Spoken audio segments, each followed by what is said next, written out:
jërë ngeen jëf mbokk internautes yi tey ñu ngi fii ci l'école Youssouf Aïdara bu Koungheul xam ngeen ne bésub setal mu nekkoon le 4 décembre bi lañ ko waroon a lancé ci Sénégal yëpp Koungheul tim des si gannaaw IEF bu Koungheul ànd ceeg ay directeur école yi nekk ci département Koungheul yëpp démarré nañ ko depuis démb ci école yi mais tey jii nii ci école bii di Youssouf Aïdara si lañ defee lancement wi ci teewaayu adjoint au préfet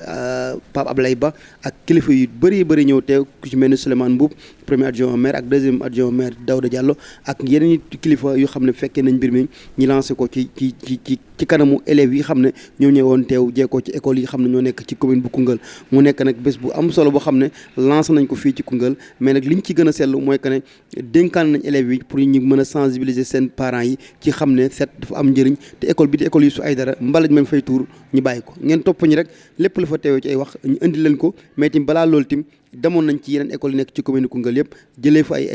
yu xam ne jot nañoo laaj directeurs yi ak élèves yi xam ne ñoo nekk ci école nekk ci commune Koungheul kon ci kanam. jërëjëf Malal Kanté di la jaajëfal lu bëree bëri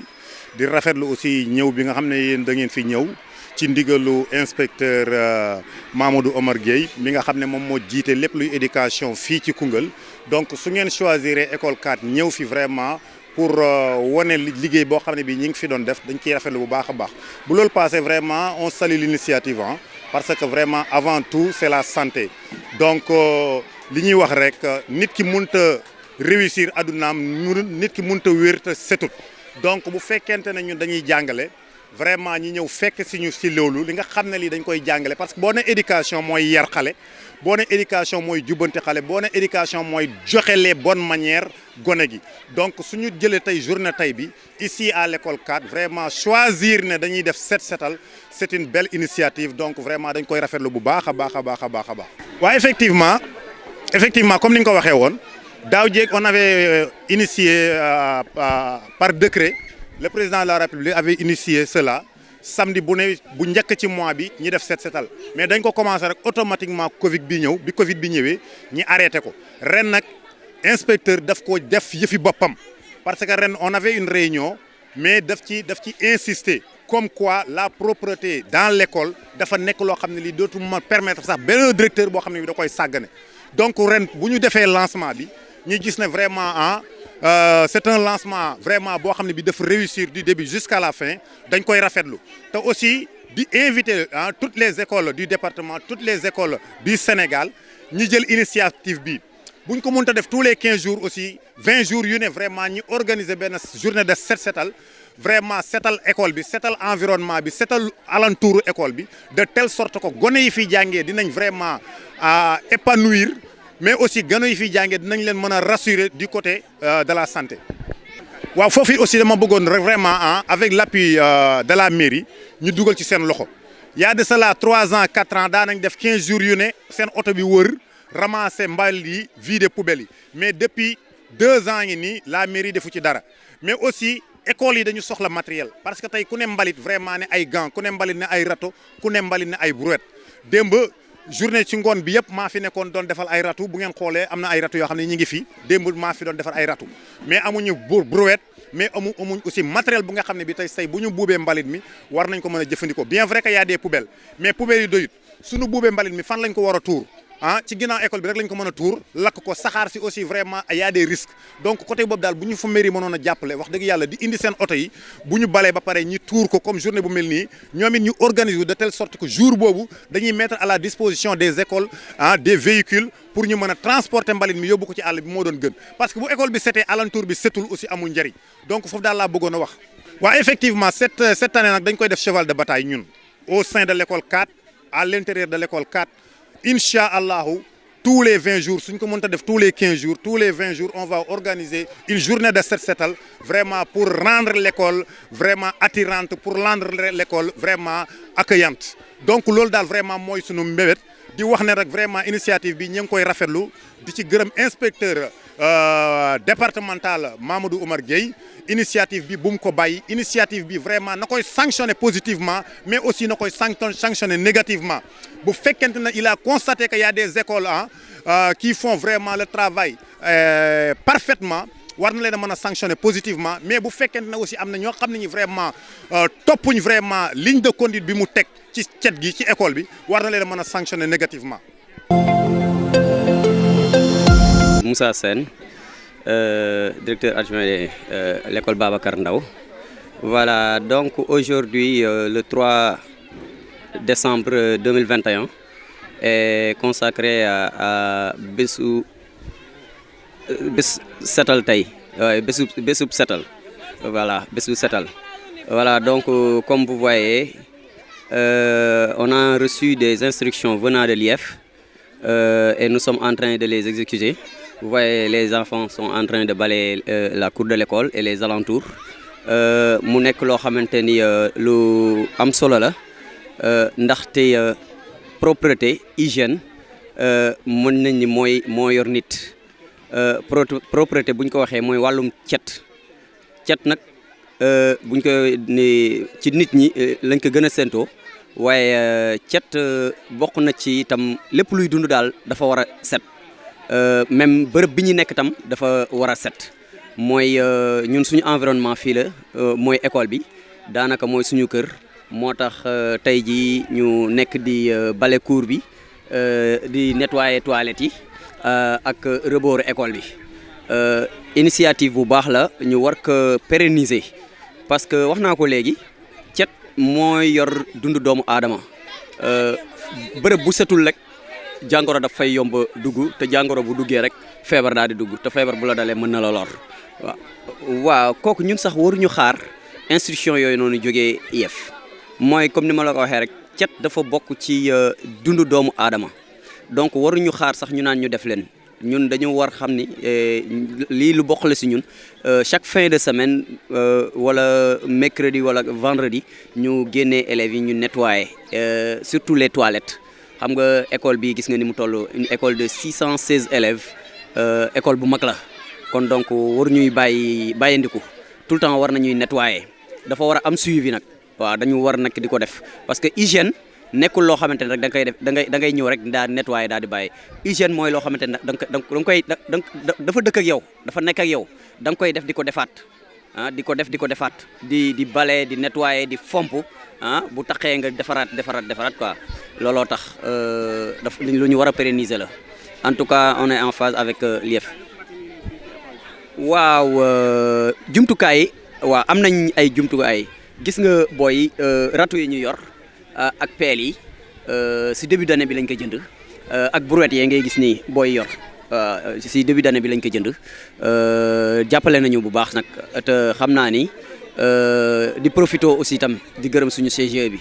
vraiment mi ngi nii toog jàppale na si bu baax. Merci beaucoup.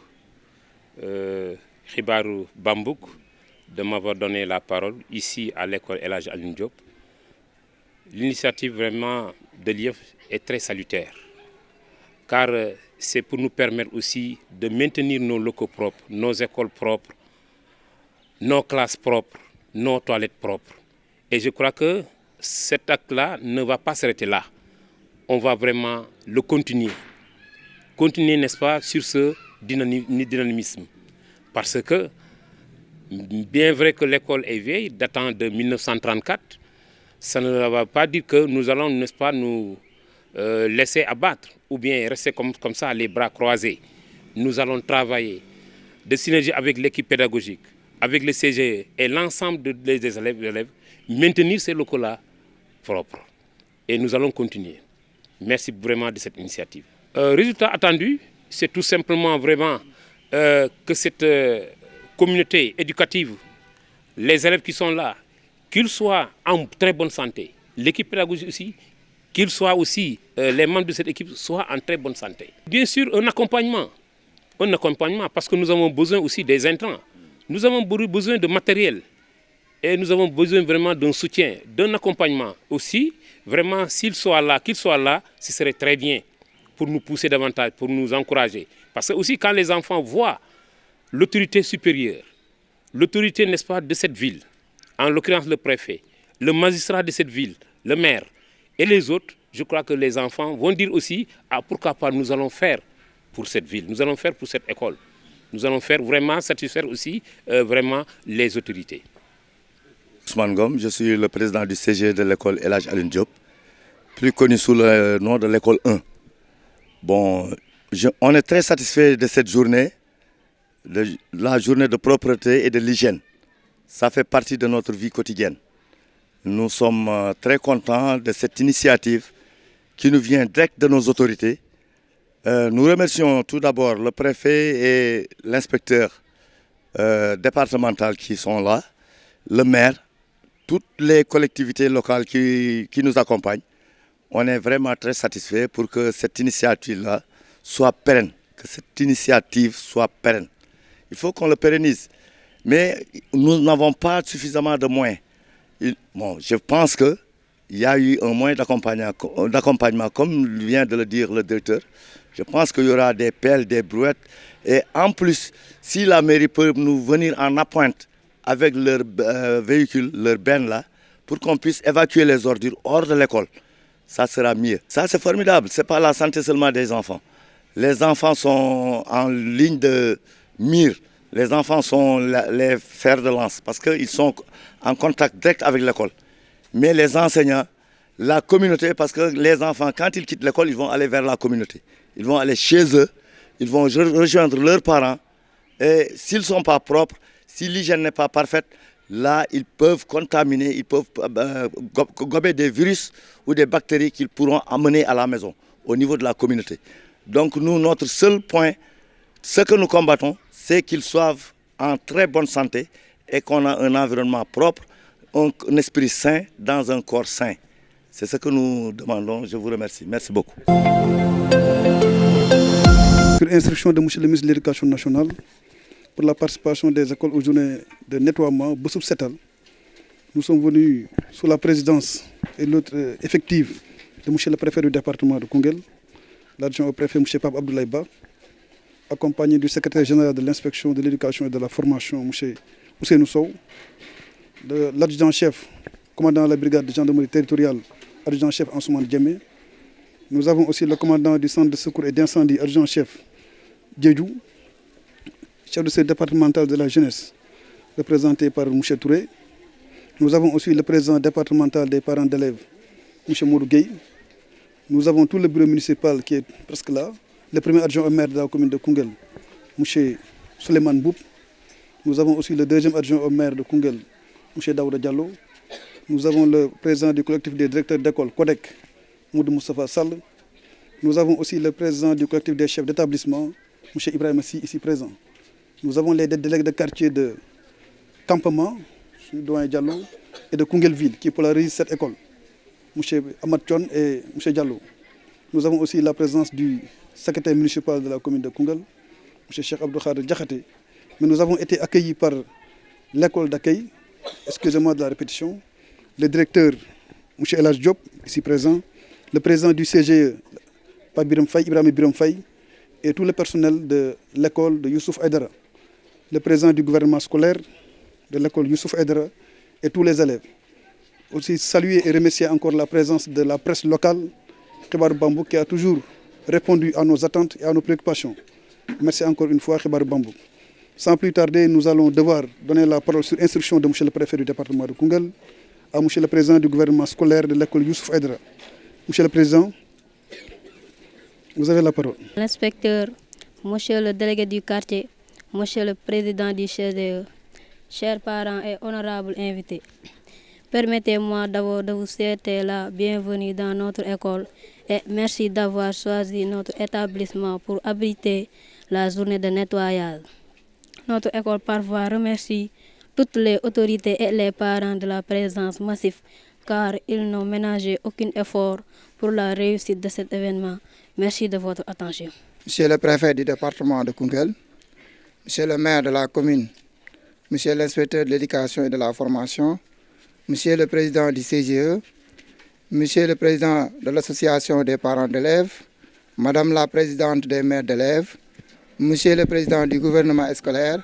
chers parents d'élèves, chers collègues enseignants,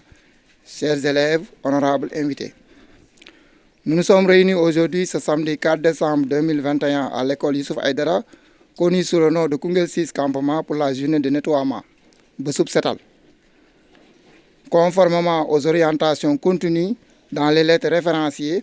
celle du ministère de l'Éducation nationale en date du 30 novembre, celle du ministère de l'Éducation en date du 30 novembre 2021 et celle de l'inspecteur d'académie en date du 1er décembre 2021. Ainsi, après le déroulement de la leçon de vie portant sur l'hygiène et la propreté dans toutes les classes, donc comme vous le constatez, l'école est en train d'être nettoyée. Et d'ici la fin, les travaux sont en cours. D'ici la fin, on espère que ça sera proprement nettoyé. Et ceci, c'est grâce à la mairie pour son soutien en matériel, en logistique, surtout en main-d'œuvre. C'est grâce aussi aux écoles de la commune qui nous ont apporté chacune une forte délégation composée d'enseignants et d'élèves. Grâce aussi aux différents partenaires de l'école, aux parents d'élèves, aux braves enseignants et aux élèves. Je profite de l'occasion qui m'est offerte pour lancer un appel solennel aux enseignants et aux élèves à maintenir propre, après ce nettoyage,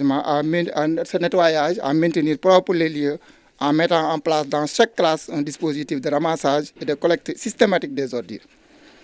Donc, je peux également affirmer avec certitude que l'objectif sera largement atteint. Et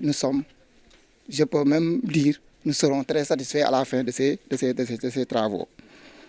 Et chapeau à tout le monde. Ceci, c'est grâce à tout le monde. Je peux également affirmer, je ne saurais terminer sans pour autant remercier l'IEF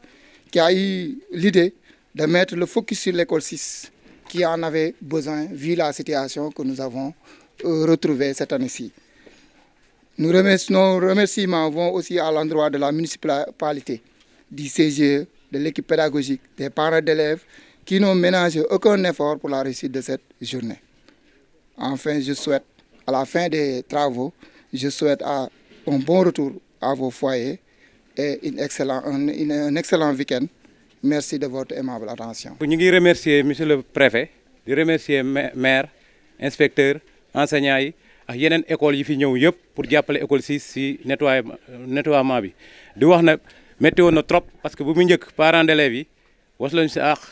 ba fexe ba génn 70 000 francs ñu bay digg école bi pour mën fi nekk malgré tout ça desoon na li desoon tamit keroog defoon nañu réunion parents yëpp mobilisé wu pour ñu def ko mais Dieu merci que IEF bu mu jël focus comme ni ko monsieur Tunkara waxee sànq école bi yeneen enseignants yi école yi nekk dans la commune de Koungheul yëpp indi délégation indi seen enseignants yi ñëw pour jàppale école bi mu mën a set pour ñu mën si gën a mën a liggéey maintenant si kaw loolu aussi di si remercier ba IEF bu jël boobu initiative di wax ne en tout cas au niveau de l'école 6 parents d'élèves yëpp mobilisé wu nañ pour dindi ko fii rek taxut même lu wër école bi yëpp ku ñu si mën a jàppale à travers mairie bi monsieur le préfet ku si mën a jàppale fépp ñu dindi mbalit mi parce que fii bu setee aussi si ginnaaw setul parce que des fois enseignants yi wala ñu fi ñëwee boo toogee ba ay 10 heures 11 heures dafay am benn xet boo xam ne du neex a noyyi te si ginnaaw lay jógee di ñëw dafay naqari en général marché bi ndoxi jën yooyu ñuy tuur suñu leen jàppale dañuy ñëw tuur ko si ginnaaw école bi donc da ngay toog fii génne 10 heures 11 heures mu am weñ yi dugg si classe bi donc day nekk loo xam ne neexul nekkal te ay xale ñoo fa nekk donc loolu aussi ñu ngi si lancé appel préfet maire pour ñu dimbali ñu si charretier yooyu di sotti foofu mbalit bi nañ ko bàyyi parce que bu ñu setalee biir école bi te lu wër école bi setul aussi du am njëriñ donc comme aussi président Macky Sall moo ko lancé ñu indi ko si école bi ñëpp mën ko porter bon na si ñëpp jàpp parce que demoon nañ ba ñun dañu doon def ay mise en garde ñëw fii di dàq charretier yi da ngay am ak ñoom problème dem gendarmerie téye mais loolu yëpp ñun mënuñu parce que mënoo nekk école bi à chaque jour donc li si mën mooy sensibilisation bi à autorités yi xam ne ñoom mën nañ si dara képp koo xam ne def na fa loolu suñ ko téye bu ñu demee ñoom ñu teg si daan ñu bàyyi ko danañu gënal parce que tamit bu yàggee bu amee benn mbalit bu bëri foofu dafay répercuter si jàngu xale yi feebar mën na si am yeneen mën na si am te ñaanuñ ko yàlla nañu yàlla may ñu eggali journée bi jàmm gën ko setal te aussi ñu jël engagement ñun communauté bi à ce que balaa chaque fois bés bu suñu sentiré mu ngi koy am rek ñu mobiliser wu def ko boobaa même bu ñu amul moyen ñu ngi demander mairie aussi saa yi ñu ko solliciter pour moyen mu ñëw ñu ñëw jàpp si comme ni ñu ko defee tey vraiment je vous remercie et bonne journée. Monsieur le préfet chef de service yi fi teew maire yi adjoint maire yi fi ñëw ak personnel maire bi le représentant du collectif des chefs d'établissement le président des CODEC les élèves man yéen laay waxal démb am na ay leçons yu ñu leen defaral ñu nekk leçon de vie ñu ne hygiène ak propreté hygiène ak propreté mooy set waaye set nag set ci sa yaram la waaye set itam ci sa nekkuwaay set ci sa yaram mooy na nga sol ay yére yu rafet yére yu set na nga sangu na nga brossé wu sa bagage yi itam boo ko war a defar nga defar ko beneen bi mooy fi ngay nekk sa kër d'abord waaye itam rawatina fii ci biir école bi ndaxte yéen pratiquement waxtu yi ngeen di nekk ci école bi moo ëpp li ngeen di nekk ci biir kër yi loolu moo tax seen école yi véritablement da ngeen ko war a sàmm da ngeen ko war a sàmm pour lan bu ngeen buggee ëllëg ngeen nekk ay mag yu responsable parce que bu leen microbe yi wëree bu leen bactéries yi wëree naam mun na am sax du ngeen gudd fan donc moo tax loolu dañ ci taxaw et loolu itam def ñuy tax yéen itam ëllëg yéen ay ëllëg réew mi dafa am ñu ko yoroon tey yéen ñoo ngi leen di waajal pour ëllëg comportement yooyu muy jikko yu rafet yooyu la ñu bëgg déjà bi ngeen nekkee ndaw ngeen yor ko nekkaale ko di ko dund guddi ak bëccëg di ci nekk suba ak ngoon pour que bu ngeen màggee ngeen nekk ay citoyens yu responsable loolu daal laa amoon ci message bu mu leen di lancé et dama bëgg école yi ñu jaar yëpp def nañ ko wax nañ ko ngeen signé contrat gouvernement scolaire bi signé contrat ak le directeur d'école gouvernement scolaire bi signé contrat ak élèves yi à partir de lundi élève bu gis mbuus muy taxawàllu wala leneen wala mu ne ko faral donc loolu day tax ba sunu bërëb liggéeykaay fi ñuy nekk véritablement ñu sàmm ko contrat boobu daal bëgg naa à partir de lundi incha allah parce que changement de comportement la ñu wax bu lundi jotee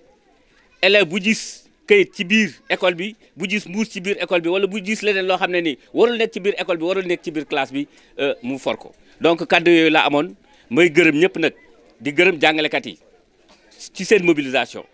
bi ñu commencé préparer bés bi ba léegi gis nañu seen taxawaay instruction yi yi joxe yoon yëpp jëfe nañ ko bàyyiwuñ ci dara leçon yi def nañ ko macha allah mobiliser nañu ñëw nañ ci école yëpp def nañ ci liñ leen santoon beneen bi mooy askan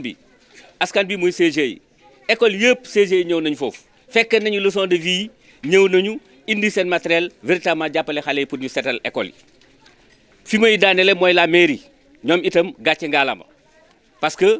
ñëw nañu monsieur le maire les 2 adjoints au maire ñoo ngi fii mais itam indi nañu seen personnel pour que loolu day waree ni rek mbir mi seen mbir la day wane ni mbiru njàng mi ak jàngal bi ñoom gis nañ ni jàpp nañ ci xam nañ ko que c'est une compétence transférée donc ñoo ngi gërëm ñëpp di leen sant ci turu IEF nag véritablement mu ngi exprimer son regret parce que bu doon sago mu teew fii tey Tunkara wax na ko sànq dafa am ay loo xam ne ay yitte yoo xam ne ni véritablement mënu ko woon bañ a dem mais bu doon sagoom véritablement mu nekk fii nekk ak ñun ànd ak ñun ci activités yi depuis démb ba tey ñoo ngi leen di gërëm di leen sant. monsieur le préfet ñu ngi lay nuyu di nuyu messieurs les inspecteurs monsieur le commandant de la brigade messieurs les principaux messieurs les directeurs d'école collègues yi ak parents d'élèves yi nga xam ne teew nañ fi yëpp di sant ñëpp di leen gërëm di gërëm la presse aussi ci seen teewaay je pense que li gën a am solo ñi ma jiitu wax nañ ko. dafa fekk ne bés bi comme ni ñu ko waxee bés bu am solo la boo xam ne président de la République moo ko institué mu nekk loo xam ne nag surtout fi ñu koy defee ci école yi mu nekk cadre boo xam ne cadre bu am solo la parce que ay xale ñoo fi nekk ñu war leen toppatoo moo tax kon dañuy jàpp ne li nga xam ne commencé nañ ko nii dañuy ñaax ñi nga xam ne ñoo fi nekk muy jàngalekat yi muy élèves yi ak CG yi vraiment ñu continuer ko mu nekk loo bañ a nekk loo xam ne dañ koy def tey rek mu taxaw. je pense que loolu aussi dafay am solo accompagner ko ak ay sensibilisation ba nga xamante ne koñ bi waa quartier bi dañ ci dugal seen loxo ba nga xamante ne en tout cas de façon périodique dinañ mën di def bés yu mel nii. en tout cas li ñu mën a wax au niveau de la mairie mooy engagement bi ñu jëloon ba accompagner leen cet engagement là reste actuel dispositif FERA bi mu ngi fi je pense que pour jàppale dëkk bi la pour jàppale commune bi ci lépp loo xamante ci wàllu set la hygiène ak assainissement. mais au-delà de ça aussi dañ réfléchir pour xool nan lañ leen gën a mën a jàppale en termes de matériel pour que école bi aussi am matériel boppam boo xam ne même su mairie ñëwul aussi vraiment dina mën a def liggéey bi nga xamante ne mooy wàllu setal boobu. et je pense que à ce niveau aussi dinañ ci waxtaan en interne et que dinañ ko waxtaan ak maire aussi ba nga xamante ne véritablement école yi ci boppam de façon générale vraiment cet gi dina dans le cadre de notre projet d'assainissement bi ñu amoon demoon nañ ba créer sax ay club d'hygiène dans chaque école je pense que war nañ ko relancer waat élaborer des plans d'hygiène et d'assainissement dans chaque école et voir dans quelle mesure vraiment mun nañ ko mettre en œuvre. Donc je pense que loolu en tout cas inspecteur ñu ngi leen ci ñaax on est disposé vraiment à travailler avec vous sur ça et que à l'arrivée véritablement ñu xool nan la ñu mettre en œuvre ces plans d'hygiène là. Donc loolu daal lañ bëggoon a bañ a gudd di sant ñëpp di leen gërëm di wax ne daal mairie taxaw na engagé wu na à accompagner ce processus là parce que loolu suñu ñun ñoo ko war a def kon incha allah dañ ko def ba mat sëkk. Monsieur le président du conseil départemental,